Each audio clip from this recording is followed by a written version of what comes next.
itu tidak bersifat given, tidak bersifat lahiran, tapi bersifat sosial, dibentuk oleh realitas sosial yang ada di sekitarnya, baik itu oleh keluarga, oleh lingkungan, oleh media, atau apapun yang diakses oleh orang itu sehingga orang itu seperti itu. Karena itu kata Nabi, agama seseorang itu besar bergantung kepada agama circle-nya. Circle itu bisa circle keluarga, circle pertemanan, circle digital, dan lain sebagainya. Nah karena itu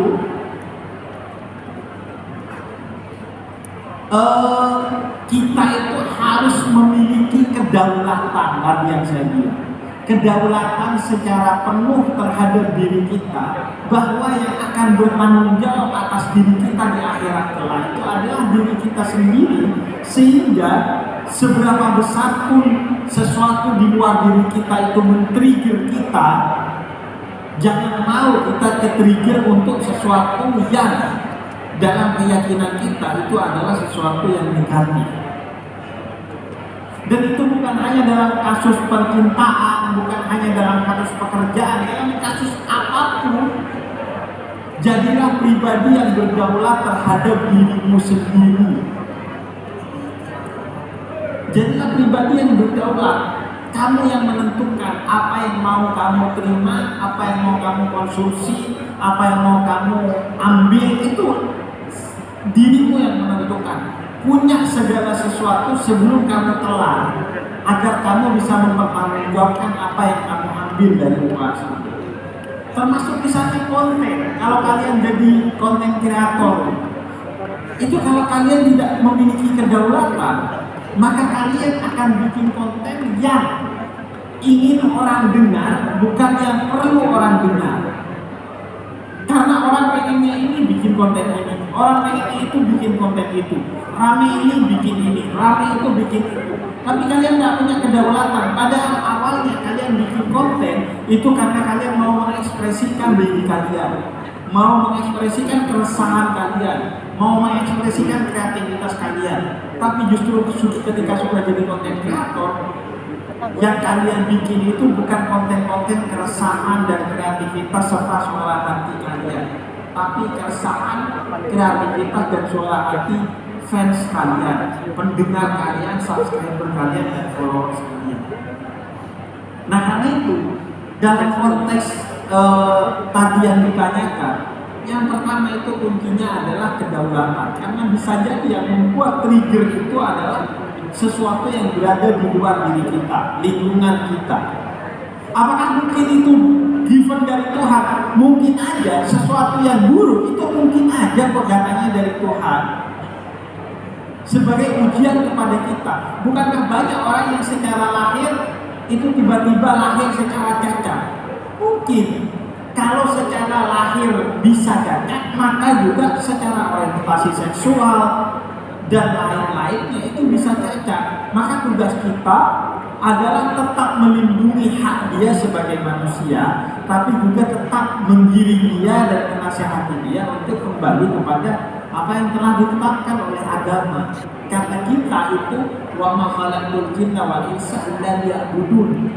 Visi misi hidup kita itu adalah kembali kepada Tuhan dalam kesucian, bukan kita yang berhak menentukan visi misi hidup kita. Karena Tuhan yang bikin kita, maka Tuhan yang tahu dan berhak menentukan visi misi hidup kita. Sebagaimana HP, yang tahu bagaimana cara menggunakan HP dan apa fungsi HP, itu yang bikin HP. Makanya dikasih guidance book cara menggunakan HP atau cara menggunakan TV. Dulu kan ada guidance booknya. Nah kita juga begitu, yang tahu kita ini tujuannya apa dan bagaimana mengoperasikannya adalah yang bikin kita, yaitu Allah. Guidance booknya namanya Al-Quran atau kitab suci bagi mereka yang berbeda agama dengan kita. Jadi kembali ke sana visi misi hidup kita tidak ditentukan oleh diri kita sendiri. Nah karena itu Allah bikin perangkat-perangkatnya agar kita tidak terjebak dalam jebakan-jebakan itu. Di antaranya saking ketatnya urusan itu dalam Islam, sehingga kita itu yang sering kita tidak sadari melihat aurat kita sendiri saja itu makruh.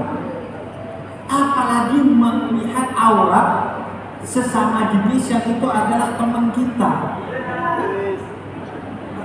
Hal-hal yang seperti itu loh yang bisa men-trigger akhirnya. Ingat, aurat kita sendiri aja itu makruh untuk kita lihat. Makanya Sayyidina Ali bin Abi Thalib itu disebut karamallahu wajhah itu karena tidak pernah melihat auratnya sendiri. Menurut sebagian ulama karena beliau tidak pernah melihat auratnya sendiri sehingga Allah memuliakan wajahnya Sayyidina Ali bin Abi Thalib. Bahkan Sayyidina Utsman ibn Affan setelah bersalaman berbaiat bersyahadat kepada Nabi Muhammad, beliau tidak pernah menggunakan kanan-kanannya untuk menyentuh auratnya sendiri. Itu ikhtiar kehati-hatian orang-orang mulia untuk menjaga dirinya agar tetap berada di tracknya Allah, agar jauh dari tipu dayanya setan. Nah sekarang, makanya kata para ulama, kalau memang tidak dibutuhkan melihat auratmu sendiri, aurat sendiri loh, aurat kita sendiri. Kalau tidak dibutuhkan atau tidak ada kondisi yang mewajibkan kamu untuk melihatnya, jangan lihat. Tapi kita kan aneh, di WC lagi buang air besar, mending lihat bacaan tentang warna-warna air kencing yang sehat begitu. Jangan Anda malah melihat aurat Anda sendiri, walaupun itu aurat sendiri. Apalagi aurat orang lain yang walaupun itu sesama jenis dengan kita. Nah itu hal-hal yang harus kita jaga pada diri kita. Nah karena itu juga Nabi katakan wanita yang paling mulia adalah yang paling murah maharnya. Jangan sampai kita sudah pengen nikah tapi gak nikah karena uang resepsi mahal. Kan kata Nabi, uang mahar pun itu harus murah. Yang paling mulia wanita itu adalah yang paling murah maharnya. Kita sekarang gak kawin-kawin karena uang resepsi. Akhirnya lagi lagi. Nah karena itu udah deh, hal-hal yang bisa mencelakakan kita dalam berzina itu udah jauhi. Makanya Allah katakan dalam berzina jangan dekati zina, bukan jangan zina, dekati aja gak boleh. Maka segala sesuatu yang bisa men-trigger kita di sana jauhi, karena dia meminta sehingga ketika kamu dekat saja seperti magnet yang memiliki medan magnet, dia akan menarik kamu ke dalamnya. Dan ketika kamu tertarik ke dalamnya, percaya kepada saya, itu gak akan kamu susah karena kamu lepas dari jeratan itu. Mau kamu sudah menikah, kalau kamu sudah terjebak dalam perzinahan, maka setelah menikah itu susah keluar dari hal itu. Sehingga lebih baik jauhi hal-hal yang seperti itu. Ya, baik.